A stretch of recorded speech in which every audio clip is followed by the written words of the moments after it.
thanks a lot for being part of the Dairy Dialogue and joining us to share some of the insights and understanding about dairy alternatives and dairy sector. So welcome to the platform, Dr. Wood. Thank you very much, and great opportunity to have a chat with you. I look forward to it. So just giving our audience a short introduction about yourself, like who you are. So Professor Wood is an internationally recognized scientific expert who has led multiple scientific research teams in Australia and the US. He's part of multiple organizations like Australian Academy of Technology, GulfMed, Dairy Australia, and CSIRO. Professor Wood has received several awards, including the CSIRO Medal, ASM Diagnostic Awards, at the 2013 Clooney's Ross Award and 2019 International Distinguished Veterinary Immunology. Professor Wood was also the Deputy Director of the CRC Vaccine Technology from 1993 to 2000 and has published over 100 scientific papers. Dr. Wood, I have been following you on multiple social media platforms. I have read some of your research papers, and I've always been intrigued by your understanding and the way you put your thoughts forward. Dr. Wood, one question that I always think of is what is actually milk and what is alternative? So if you can guide our audience and explain them, what is the real difference between these two products? Sure. So obviously we've been eating and consuming dairy products, products from cows, from buffalo, from sheep. There are quite a few animals that we take dairy or milk from, and consume it in a lot of different products, depending on where you are. So obviously raw milk is the popular one, but in different cultures, it'll be different sorts of cheeses, different sorts of fermented products, yogurts and that. So there's a sort of, thousands of years of consumption of dairy. What we've seen in the more recent decades and that is what people have called alternative proteins, but also might be called complementary, because I don't think it has to be a choice between one or the other. And I think some groups are trying to set it up as a little bit of a war between plants and animals. And that's really ridiculous, because we need both in our diet. The global diet is about 70% plant material and 30% animal material. So we're all actually already heavy, and that's actually even more skewed depending on what cultures you go into. So there's plenty of room, but for a variety of reasons, people have wanted to have this sort of antagonism between animals.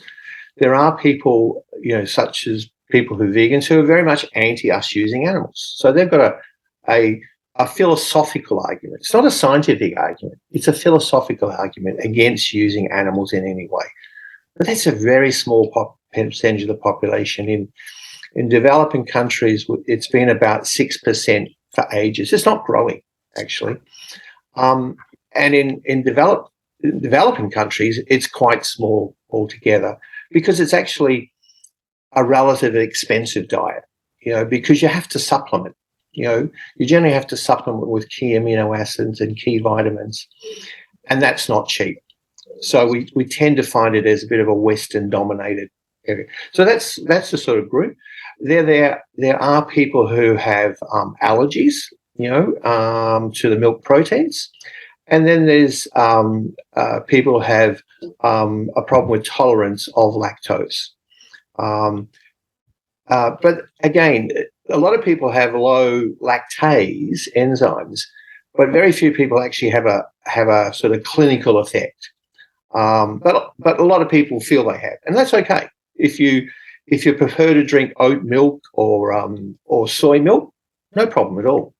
And in different countries, in the US, that whole plant-based milk, there's soy, oat, almond, rice, you name it. That's about 15% of the fresh milk market now in the US. In Australia, it's closer to 10%. So it varies a bit. And a lot of new companies have come into the market because they see they're promoting this idea, particularly around environment, that animals are killing the planet, so we have to get rid of animals. And it's a rather naive argument, but that's how their promotion. So a lot of new products have come to the market. And if you go into your supermarket, you'll find a whole wall of different products.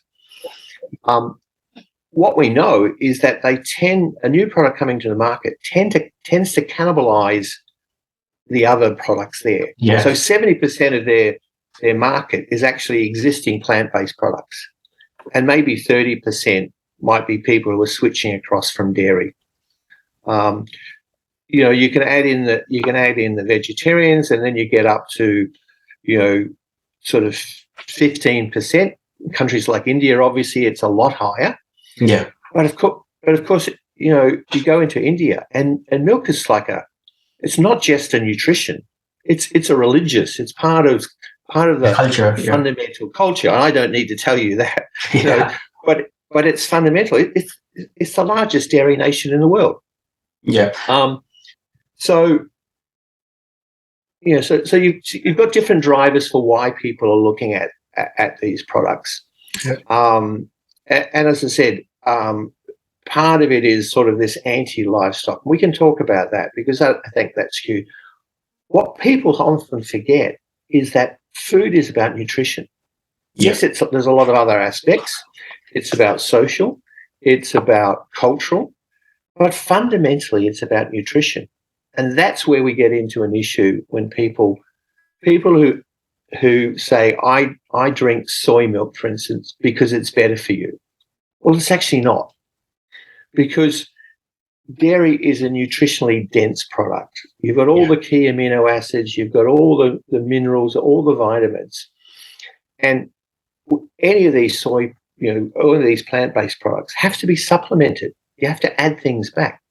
And the trouble about that is that the way we absorb things is not the same when you supplement as when you have them as part of a dense matrix.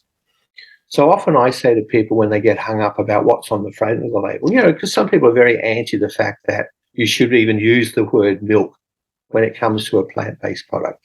Yeah. I'm less worried about that. I'm worried about the back of the packet, because on the back of the packet, it suggests that nutritional value is the same as milk, and it's not, because it doesn't take into account the bioabsorption, how we absorb those key vitamins, etc. And it doesn't take into account that not all protein is equal. So if you look at the amino acid constitution of protein, they're not all equal. Some are better. Some plant ones are better than others, but they're not equal. And of course that most people don't understand that.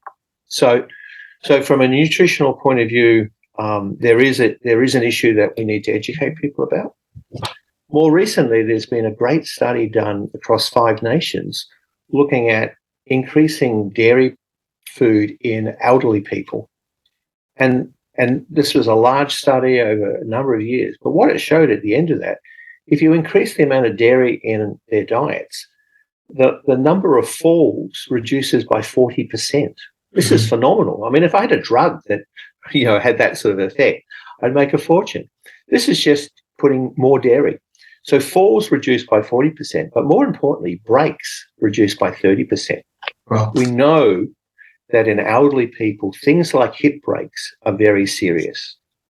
Generally a hip break won't heal in an elderly person. You have to do a hip replacement that's very expensive, and it shortens people's life expectancy.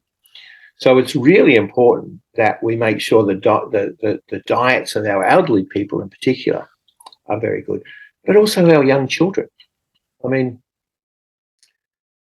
a lot of these issues around, which sometimes people call fads, are very Western driven, and people don't understand at times that if you go into Africa and parts of Asia, micronutrient deficiency in children is really severe. 120 million children a year with micronutrient deficiency, to an extent that they're stunted, and they won't actually recover from that because they didn't have the key nutrients at the important time in their development. A glass of milk a day, an egg a day is all you need to get rid of micronutrient deficiency.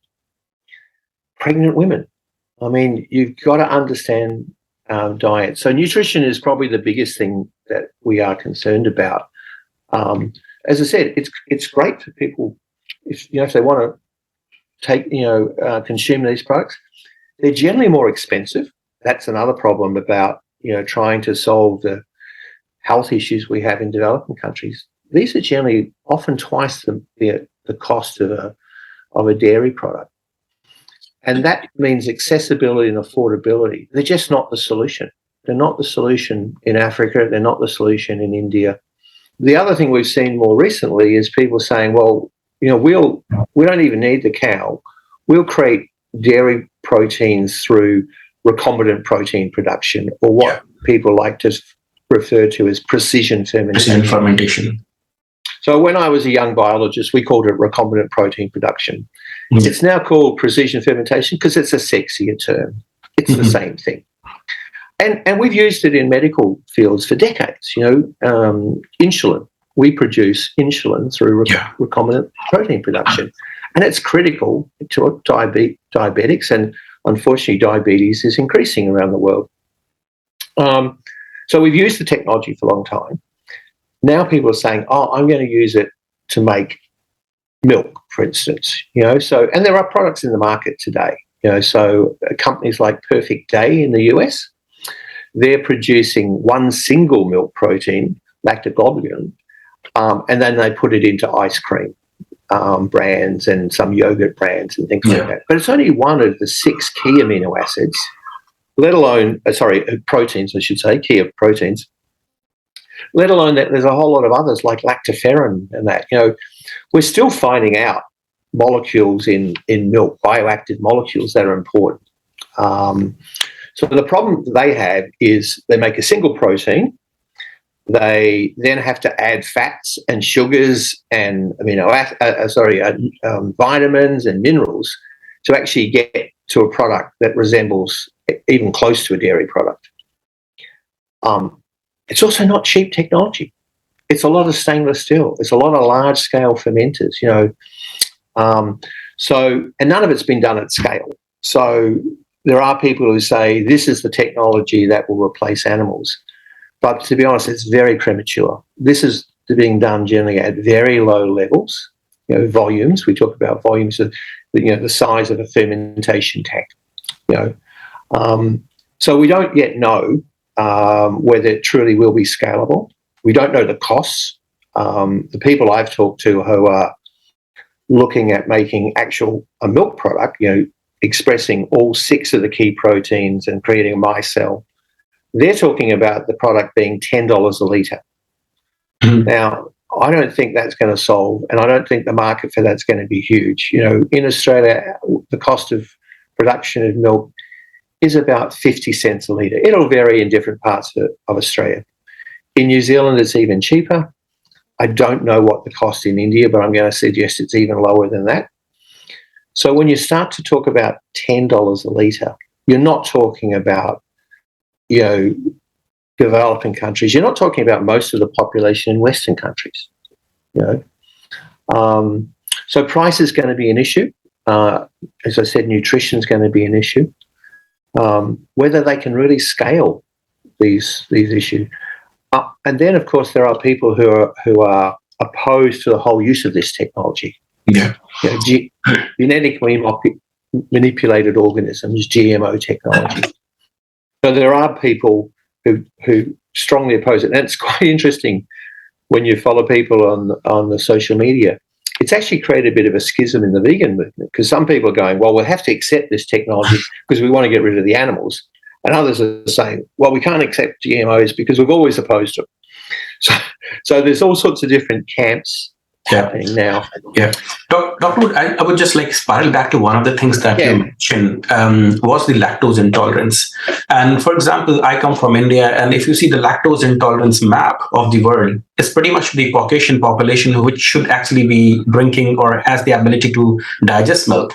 But then you see that most of the Asian population does not. So it's, including India, it's like it shows in the blue color.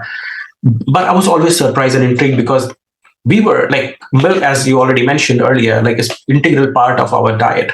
But now we are also seeing Southeast Asian regions, which earlier they were not consuming milk. They are consuming more and more milk every year. So if you see all the global trade happening, so these are actually the regions which are buying more and more dairy. So example, China, they every year they're increasing. So this year they brought up their new nutritional guideline. Chinese population should consume more dairy.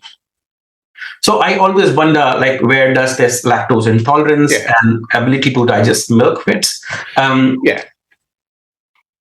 So, and I think it's the difference between the issue of whether someone has true really low lactase levels, and they can't break down the lactose. Because remember, we produce.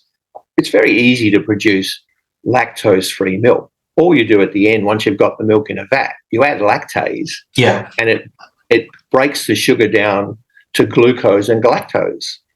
So you can do it with a dairy product, but a lot of people, it's sort of, I feel like I've got a bit of a tummy upset. It's a bit like the story with gluten. If you follow the story with gluten, I mean, celiac disease, which is a gluten intolerance, is a severe disease. Yeah. But if you looked at the amount of gluten-free product out there, you'd say we've got an epidemic.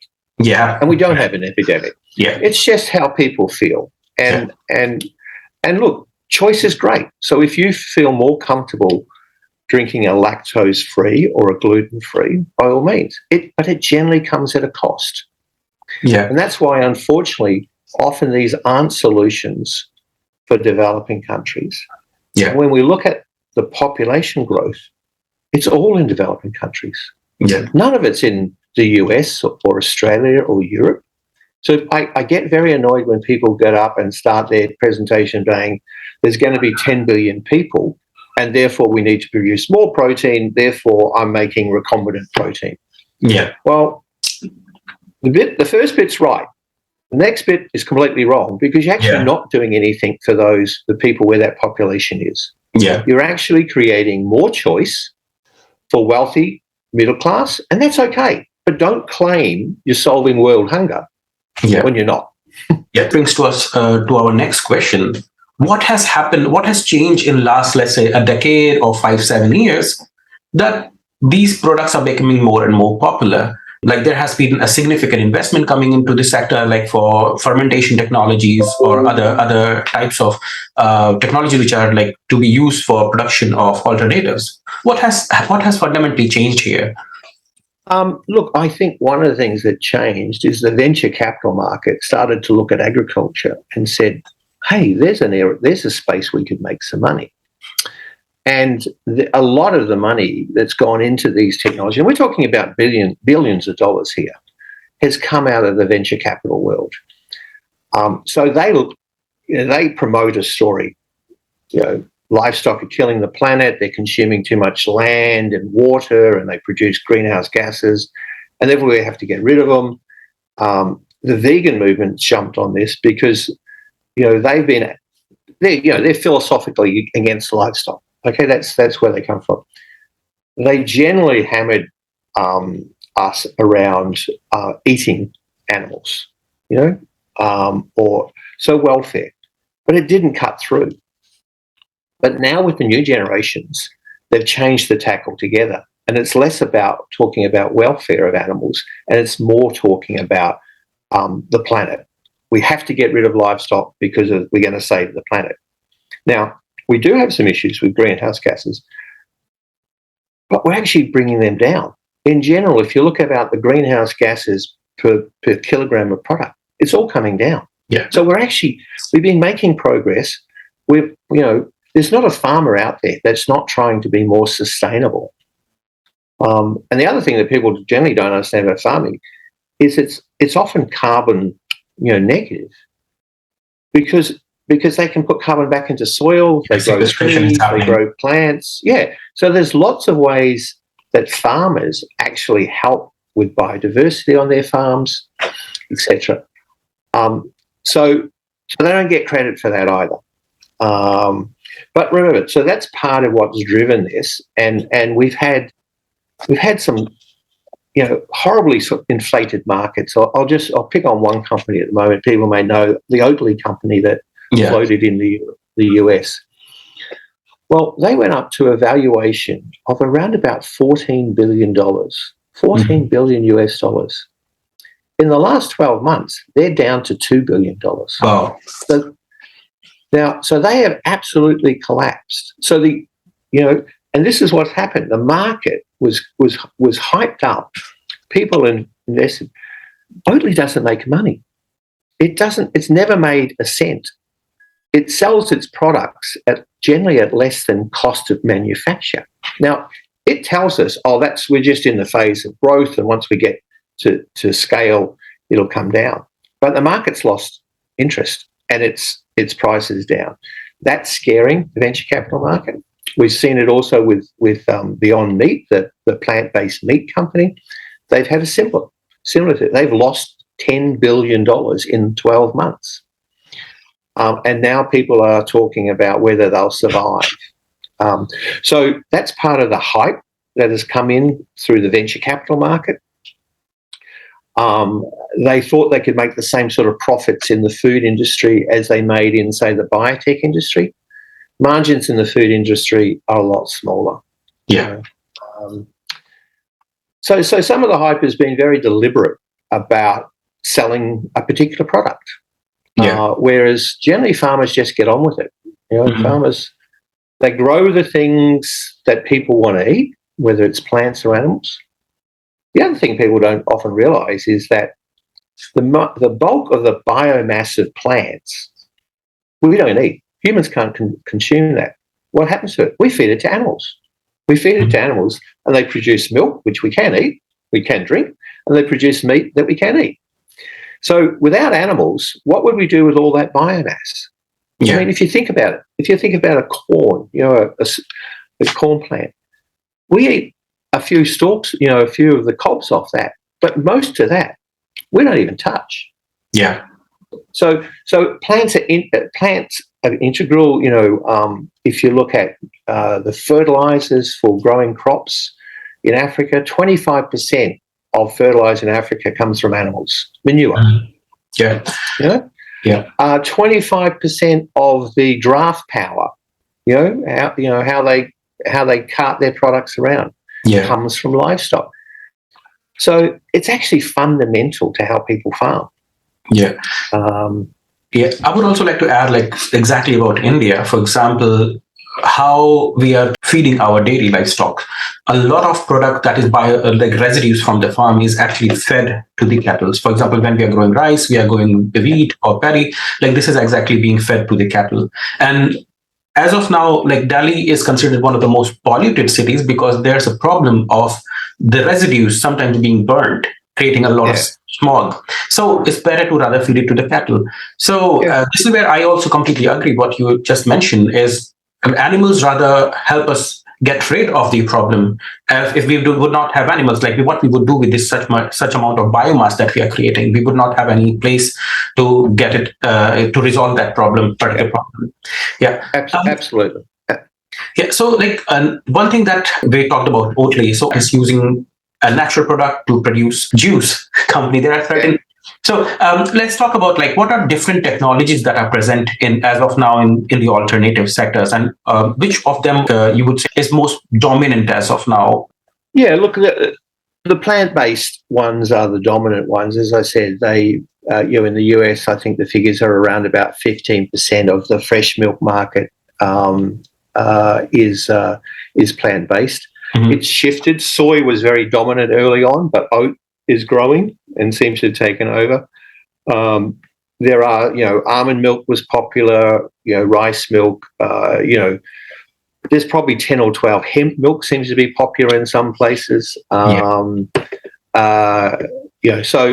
there's a lot of different, and the technology is not particularly sophisticated. You take your plant and you crush it, and as you said, you get the juice from crushing that material. I might add, the bulk of what is left over, what do we do with it? We feed it to animals. Because all you're taking is the juice.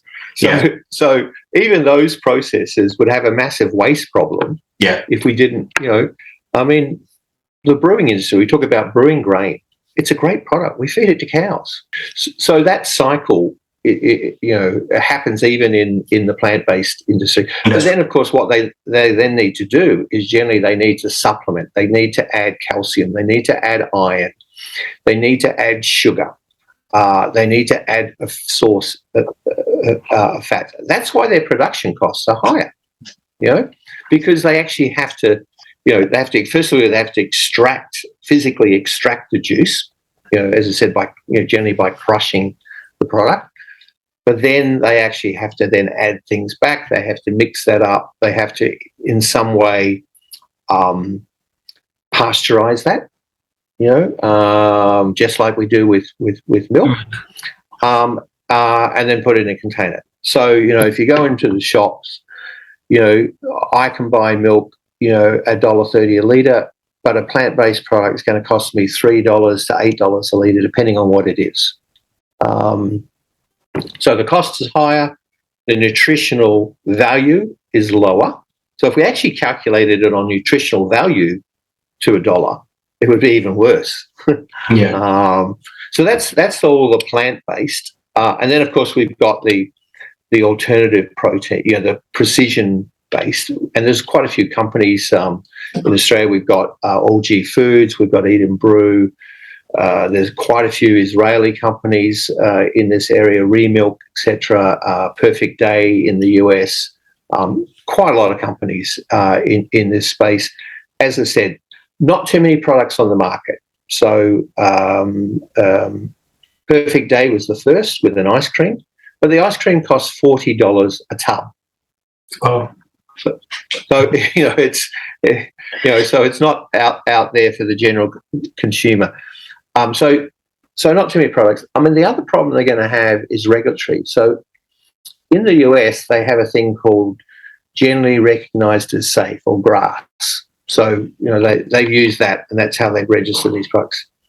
Europe's not going to let you do that. So none of these products are registered in Europe, and it's unlikely they will be registered in Europe. And then it varies around the world as to the ability, because of how people regulate the GMO. Remember, these by definition are GMO. I'm taking a gene from cows and I'm inserting it generally into a yeast cell, and then the yeast cell grows and it produces that particular protein.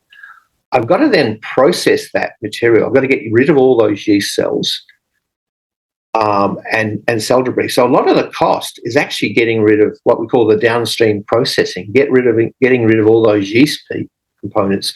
So I've got just my lactoglobulin, for instance. So that's why it's not a cheap process. But there's, as I said, it's in its infancy, in a sense of the sort of products on the market. The ones that are there are in limited supply and quite expensive. On a regulatory basis, there's going to be a problem. And then, of course, in some countries, they actually have banned the use of the word milk.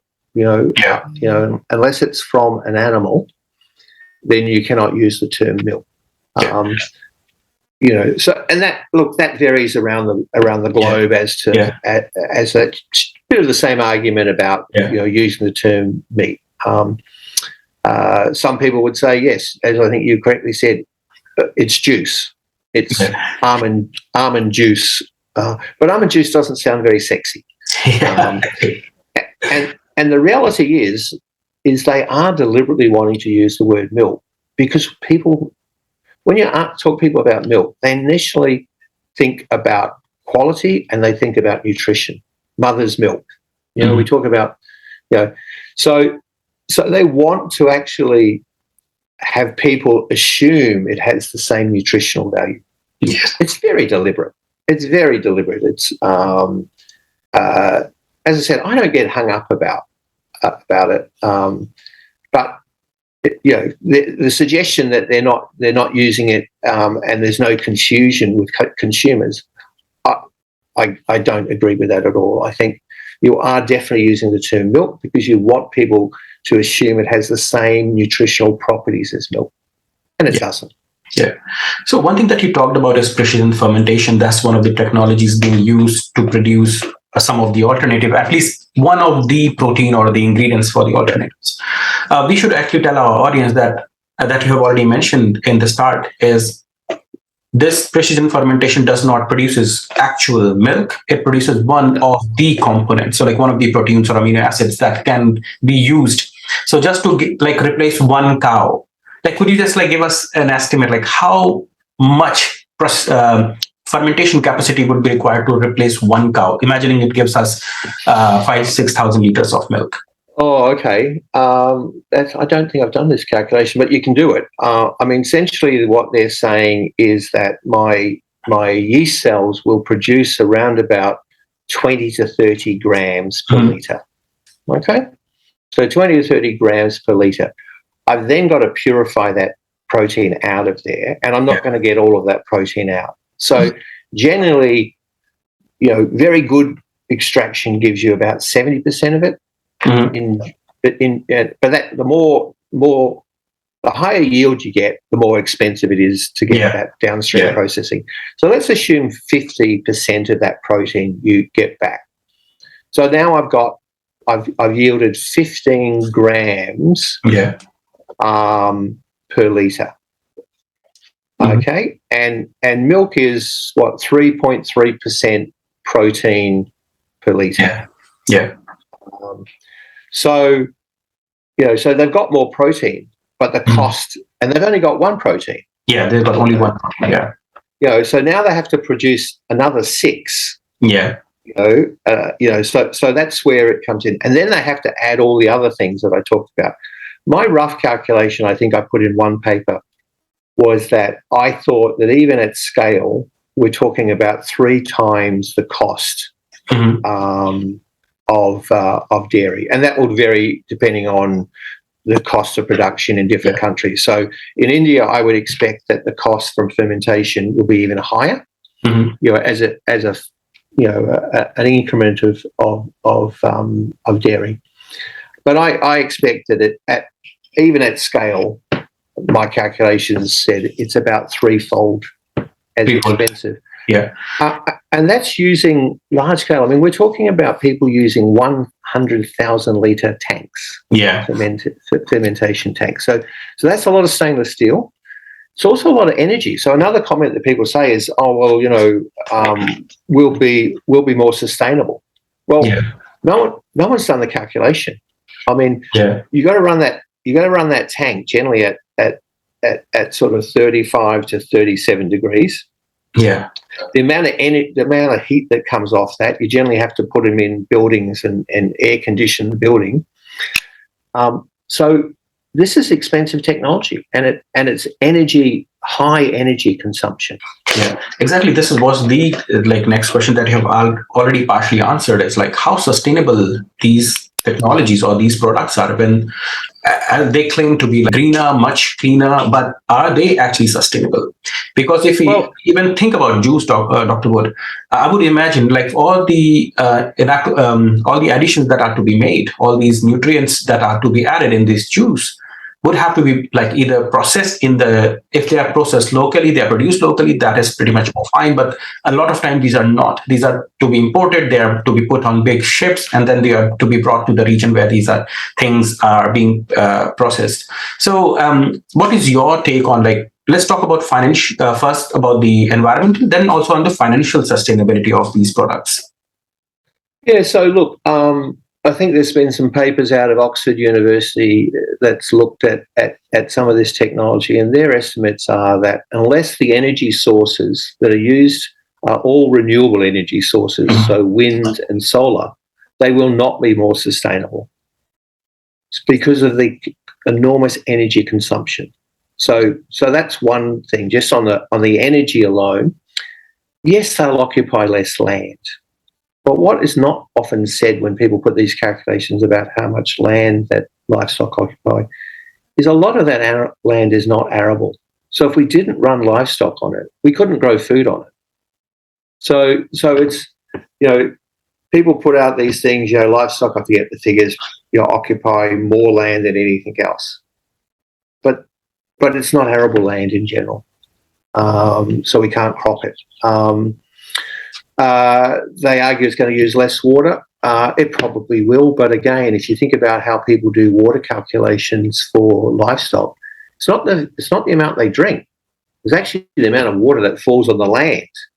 So you actually assume that all the rain that falls on the land is actually consumed. That's how those calculations are done, and that's why they're so high.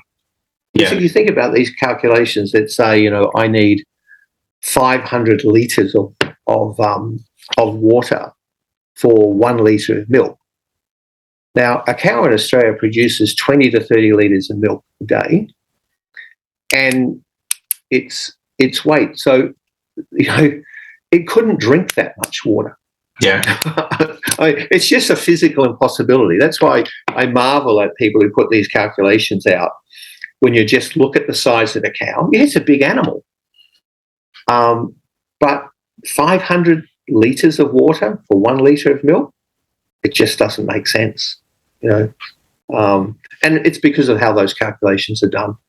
And the other thing about some of those things is, if you're in a country where water is in actual lot of supply, it's irrelevant how much water. I mean, there are lots of countries where water is quite ready, particularly the European countries. Yeah. So it is a problem. It is an issue, and we do need to do more about water conservation. But a lot of that is around how we store water and how we move water. In Australia, we still move most of our water through open troughs. And then, of course, evaporation off that.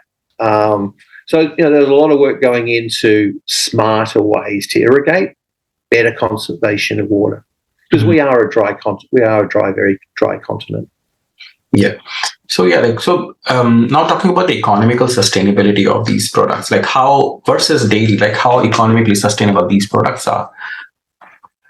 Well, I think some of the things, when you look at what's happened with Oatly and when you look at what's happened with Beyond, people are now starting to question, so what did they get wrong? If these companies, and they've been around for a while now, if they're selling product and they're not making money, what's wrong? So there's a couple of things wrong. One is that their input costs are a lot higher than they thought they would be. Their processing costs are higher. They're spending an enormous amount of money on advertising. So their cost structures are all wrong. And then the other one that's fundamentally they got wrong is the customer, the segmentation. So they talked about the vegans, and they said, okay, that's 6%. Let's talk about the US. That's 6%, say, of the market. And then they say, yeah, but we'll hopefully get all those vegetarians. And remember, vegetarians vary in what they do or don't include in their diet. So they said, okay, that might take us up to 15% of the population. But again, assuming that all the vegetarians won't drink or consume dairy. And then they talk about this mystical group called the flexitarian. Yeah. This is where it really gets interesting. Because what they say is there's a population of people, and depending on the study you've seen, 40% or so of people who are reducing the amount of animal protein in their diet. Now, you're absolutely right. There are people who are trying, but those people aren't a steady customer base. There's no such group. No one's going to say, I'm a flexitarian. What they say is, yeah, I occasionally drink oat milk, but they don't drink it every day. So when you say we're going to be, that 40%, so we've suddenly got 50% of the market, it's not true. That flexitarian might try a product once and never go and try it again. Because what we do know that what's the things that people most want in their food? Taste. Yeah. They want taste. It's very hard. No one's really been able to capture that taste, that mouthful of milk. Yeah. And that's because of the nature of the products. The fats are different, everything's are different. So they can't capture that. So then there's the mouthful, then there's the taste. So that's what so taste is really critical. Texture is critical. That's, and price. So, at best, a plant-based product or a precision fermentation product, at best, they might be as tasty. They're never going to be more tasty. Yeah. So they're never going to be the luxury, I'm going to indulge myself and have double cream today, Yeah. They're not going anywhere near that. Mm-hmm. So, and that's one of the areas where dairy's fighting back. They're actually producing products and they're calling them indulgent. Yeah. They're saying, when you want to splurge and have something really fantastic, have my double cream, have my beautiful ice cream. Yeah. So essentially, they got got the input piece wrong, and they got the customer base wrong. Yeah. And that's why some of the markets, you're seeing stories now coming out in the press that are basically saying they don't know if these companies are going to survive. Yeah. And it's scaring some of the venture capital. So the market in the last quarter of last year slowed up. The amount of money flowing into these companies has slowed up because people are starting to wonder, was it all hype, etc. So that's going to be a challenge, and it's going to be a challenge for precision. I mean, precision is, as I said, there's very few products in the market, and what is there is in too small a volume to know if it's going to do much. Yeah. So I think they're going to be challenged. They're going to be challenged on taste. They're going to be challenged on nutrition, and they're going to be challenged on price. Yeah. So my advice to dairy farmers is don't sell the farm. You've got milk is in short supply. Here in Australia now, dairy farmers are getting better prices for their milk than they've ever done. And that's because it's in short supply. And there's a bit of that going on globally. Where we will see some probably erosion is people will sell some of these as powders into products. So, people sometimes don't understand how much milk powder goes into all sorts of other products. So we probably will see some of these precision-based proteins go in as part of a formulation. But again, they're going to have to do a better job on price. Yeah. Because, when you put it in... I said that's a very price-sensitive area. Like they would get... Oh, absolutely. It's very talking commodity. Yeah, it's a commodity market now. It's what keeps a lot of dairying alive, because the beauty of it is that in Australia, ours is about a third fresh milk, about third butter and cheese, and about third powder. But the powder allows us, when we've got excess milk, we just turn it into powder. Exactly. We've got a lot more options what we can do with it. I think one thing that is always in the favor of milk or the dairy industry is like how you can valorize your milk, what you can produce out of it.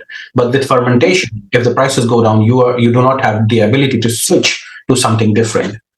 I think this is where it and I'm not seeing it to change in coming few years. One question that's this is something that I want to understand, Dr. Moore. It's I come from India, we were eating whatever we were eating, and then all of a sudden, then you start listening about natural and not processed, something like this, and then we started hearing clean labels. So where do these products actually fit in? Because I personally see a lot of stabilizers going in there, a lot of recombination and combination happen. Where do you see these products actually fit in? Yeah, look, I think they're definitely processed products. You couldn't, I just talk what I've described how they're produced. They have quite a few components that have to be added to them. Generally, the milks aren't as bad as the plant-based meats. If you look at a plant-based meat label, there's generally at least 20 or more components.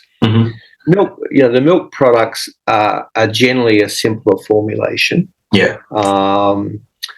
So they're not as highly processed, but there are people who are very much against processed foods. I mean, we know essentially, our obesity epidemic, started out of the US with the fast food industry, essentially, processed food, the fast food industry. That's another thing. People say, these products are making you obese. You need to drink less milk and consume less cheese and eat less meat. Again, it's not true. Unfortunately, particularly in Western countries, we just consume too much of everything. The amount of calories. When you look at the diets, about 40% of our diet is products that have no nutritional value. Zero nutritional value, and that's 40% of our diet. Wow! So it's not what we're eating as much as how much we're eating. Yeah, true.